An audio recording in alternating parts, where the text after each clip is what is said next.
Hi, this is Debbie Montgomery Johnson. I'm the author of The Woman Behind the Smile, and today is P Day in my stand-up series with The Woman Behind the Smile.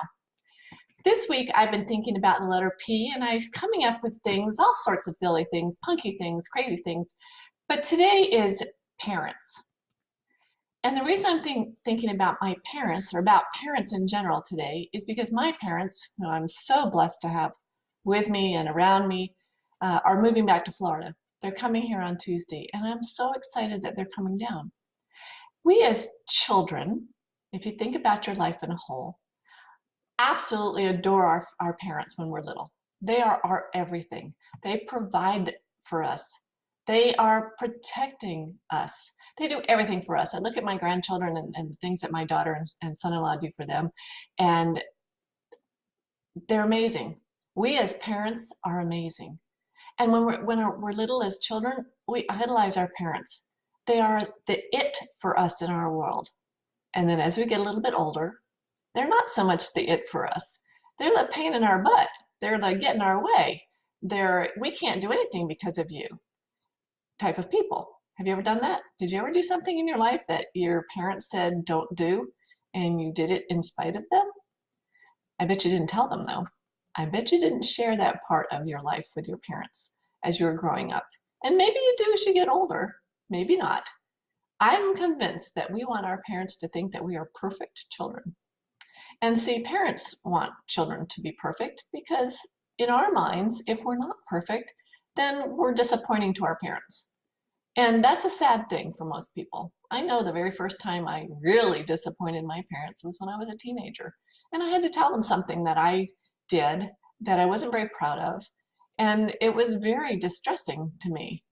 Maybe today should be D-Day, but it was distressing to really fess up for something that I'd done.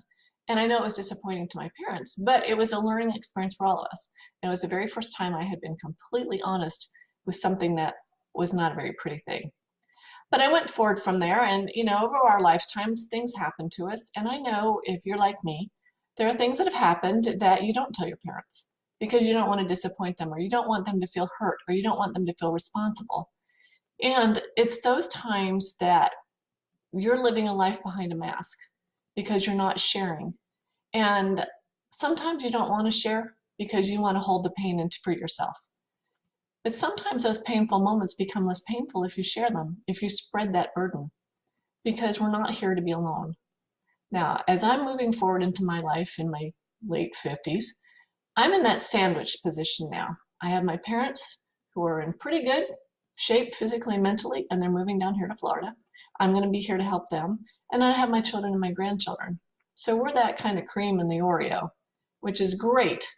But sometimes they don't want our experience. They don't want our advice. They don't ask for it, and we feel like we have to give it. But here's my caution to you today. Don't give it.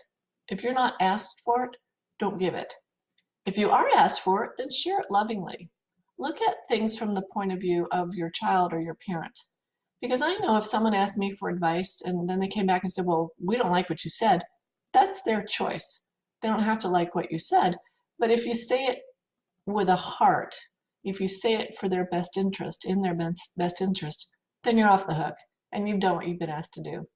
Now, I know as my parents come down to Florida that as they go into their late 80s and 90s, that we will have times that are going to be troubling, emotionally, physically, whatever. There'll be those big decisions that we have to make together about driving, about eating, about living, about whatever. And it will be done together because in the last few years, I've developed such a close relationship with my parents because they were there for me at my lowest. They were the first people that I called when I had been scammed out of over $1 million. They were the people that I trusted my heart to because I knew that they loved me and I knew that they had my best interest in mind. And they became my papa and mama bear. They fought for me, for my heart to come back after I'd been taken advantage of so badly because they hurt as bad as I hurt. And I would hurt as bad as they hurt if something happened to my kids, because I'm a mama bear.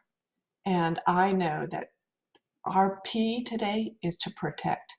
And the scammers that I see going ahead in today's world are hurting our parents. They're hurting our elders. and I don't know how to stop them. I can't do it by myself. So today is P Day. Protect, provide, be there for everything for your parents if you have them. And if they've done something to you in the past, it's time to forgive. Life's too short to go on hurting from something that was said or not said, done or not done. Today is the day to drop the mask. Today is the day to be the honest person that you can be and go forward and be kind and protect. And in the days of rain right now, we're having a deluge. Put that umbrella up. Put the umbrella of protection up and protect yourself, protect your family, and protect those around you because there's a lot of evil out there. And I want you to have that power in your life today. Power, power, power. Power to protect, power to provide, power to plan for your future in such a way that you'll be strong and that the people around you will be strong. I'm Debbie Montgomery Johnson, and today I'm the woman with the smile because of powerful people, powerful messages, powerful planning, powerful support, and just loving people that are around me. So have a great day, everybody. Go out there and put on your P for Power Day, and I'll talk to you all next week. Have a good one. Bye now.